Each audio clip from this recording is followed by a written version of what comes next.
Hey class, as we move into 13.2, we will be focusing on the area and perimeter of rectangles and squares.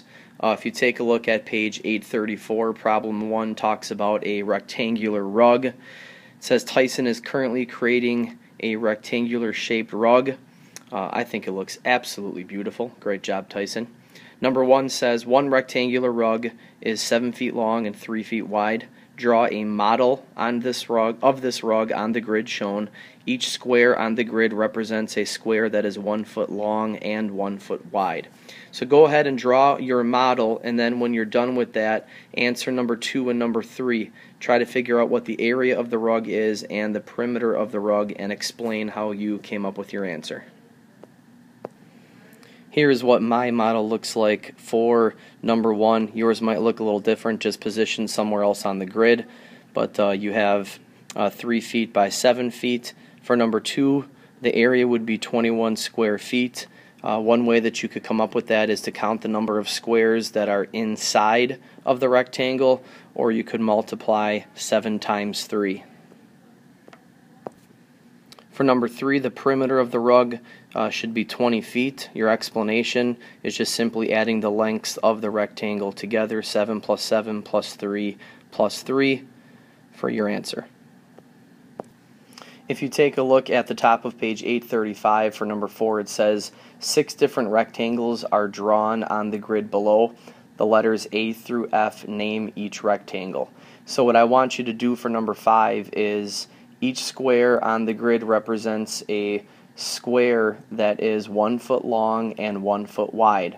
So those are the measurements that you're going to use for the rectangles that you see in number 4. Complete the table below number 5 to show the length, width, area, and perimeter of each rectangle. What I actually want you to just do are letters A, B, and C. Just fill in those columns for those 3 rectangles. For letter A, we have a 6 by 6 rectangle that we see drawn on the grid. The perimeter would be 24 units, area 36. Letter B's rectangle is 5 by 1. The perimeter would be 12 units. The area would be 5 square units. And the rectangle for letter C is an 8 by 4 rectangle. The perimeter would be 24 units and the area would be 32 square units. If you turn to page 836, we're actually going to skip down to number 8. What I would like you to do is write a formula that you can use to calculate the perimeter of any rectangle. Use L for the length and W for the width, and then P for the perimeter. So go ahead and figure out what the formula would look like. This is actually a formula that we have seen before. 2 answers that you could possibly have. P is equal to 2L plus 2W, or if we look at the first one that I have listed there, P is equal to 2 times the quantity of L plus W. Let's skip up to the top of page 837 then and look at number 10. Now I want you to write a formula that you can use to calculate the area of any rectangle. Again, use L for the length, W for the width. This time use A for the area. Again, another formula that we should be pretty familiar with. In order to find the area of any rectangle, we would multiply the length times the width. Turn to the top of page 838 and take a look at number 13. What I would like you to do with your group members now, it says for each rectangle, either the length, width, or area is unknown. First, calculate the value of the unknown measure, then calculate the perimeter. So go ahead and do A, B, and C with your group members. If we take a look at letter A, the area of the rectangle would be 315 square feet, 21 times 15, length times width. And the perimeter would be 72 feet. Again, referring back to the formulas for both the area and perimeter that you came up with on the previous pages. For letter B, you actually have to find the width. You have the length, you have the area, so you're going to divide 48 by 8 in order to get 6 millimeters for your width. Once you have that, then you can determine what the perimeter is. using your formula, 28 millimeters should have been your answer for that. For letter C, just the opposite of B. This time you do have the width, so now you want to figure out the length. In order to do that, you want to take 15.75 and divide it by 3.5 in order to get the length, which is 4.5 inches, and the perimeter would then be 16 inches for letter C. That's it for problem number 1. Let's move to problem number 2 on page 840. We're looking at squares now. If you take a look up at the top, Tyson has also received several requests to create square-shaped rugs. He's obviously doing a tremendous job with his rug making. Number 1, very same setup to problem number 1 in dealing with the rectangles. For number 1, it says one square rug is 7 feet long and 7 feet wide. Draw a model for number 1. Number 2 asks what is the area, and 3 what is the perimeter. So go ahead and answer those questions on page 840. Again, here is what my model looks like for number 1, a 7 by 7 square rug. Number 2, the area would be 49 square feet. Again, I can count the squares inside of the square, or I could multiply 7 by 7. The perimeter of the rug is 28 feet. I can multiply 7 times 4, or I can add 7 together 4 times to get the perimeter.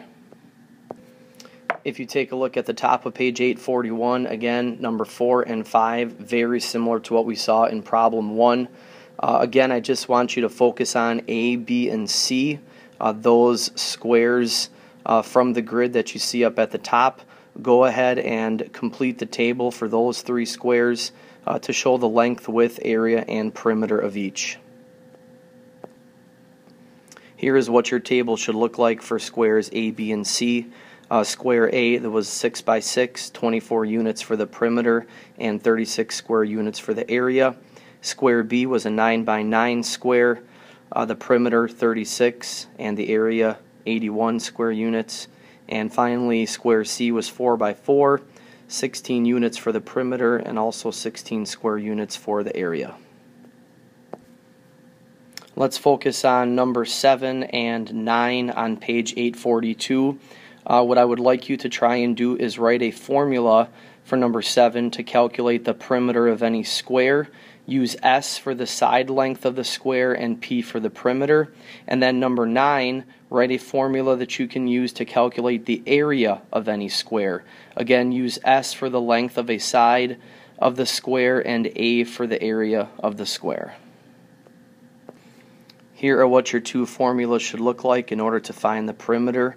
You're going to multiply 4 times S, so P equals 4S.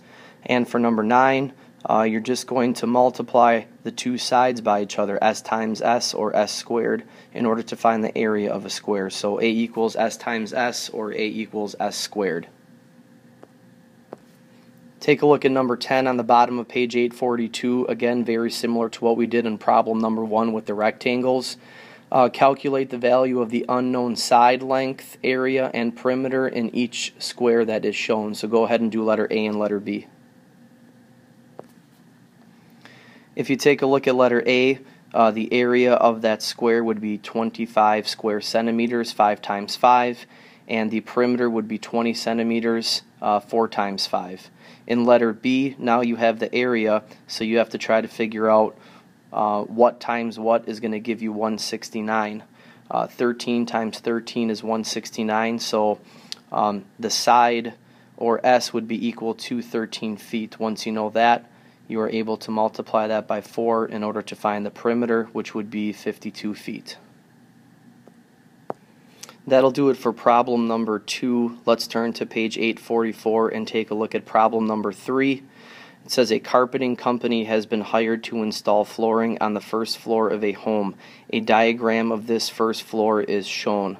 What I would like you to do to get started is answer number 1. Try to figure out the unknown lengths of A and B. If you take a look at the unknown length for A, the answer would be 19 feet. How do we come up with that? Well, if we look at across the top, 35 and 10 is going to give us 45 feet across the top. And if we go across the bottom here, we have 12 feet and we have 14 feet, which are going to give us 26. So if we take the 45 and we subtract it from the 26, that's going to give me the unknown length for letter A. Letter B is going to be 17 feet, and we're going to figure out the length of that unknown side the same exact way. If we go across this way and we have our 5, we have our 10, and we have our 10, that's 25 total feet, and we want to have the same amount going this way, and all we have right now is 8 feet. So if we go 25 minus 8, that'll leave us with 17 feet for the length of side B. What I would like you to do next is, if you take a look at number 2 through number 6 onto page 845, all you're basically looking at is different parts of the home and where they want to install flooring. You have all the measurements that you need, so you should be able to figure out the answers to all of those questions. So go ahead and answer 2 through 6. For number 2, you would need 100 square feet of carpeting for the enclosed porch, 10 by 10. Number 3, the area would be 152 square feet. For the dining room, multiplying 19 times 8. For number 4, 128 square feet for tile in the kitchen, 16 times 8. Number 5, the living room is a little tricky. That is an irregular figure. You actually have to combine 2 rectangles together, add them up in order to get the total square feet of loop carpeting for that living room. The total would be 232 square feet for number 5. Take a look at number 6 on the bottom of page 845 and try to figure out the total area of the first floor and explain your reasoning. You want to add the areas of all of the rooms on the first floor. You did that in all the previous problems. So if you take 100, 152, 128, and 232, you're going to get 612 square feet for the total area of the first floor. What I would like you to do is finish up 13.2 by doing number 7, A through G for homework. It says an employee from the flooring company must now calculate the total cost of the materials used to complete this job. All of the information that you came up with on the previous pages should help you in answering these questions. Please let me know if you need any help regarding area or perimeter of squares and rectangles from 13.2. Thanks.